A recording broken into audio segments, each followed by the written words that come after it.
Welcome back. This is Genesis with Sojo Education and Beauty Supply.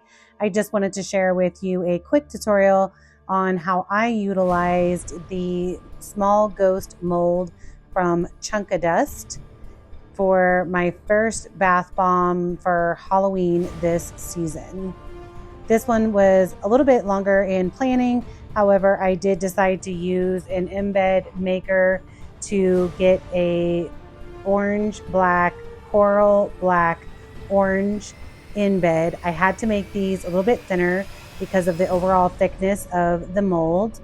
And putting it at the bottom, my hope is that it will power through the pedicure bath like the ghost is flying through the air.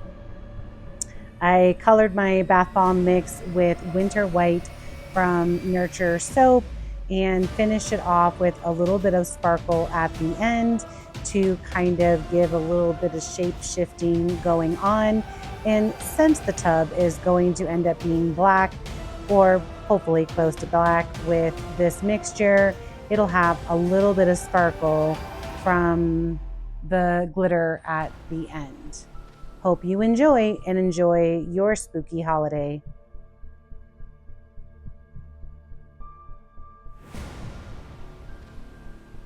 For a full tutorial of how I made these bath bombs, including the embeds, please check us out at Sozo Education 2631.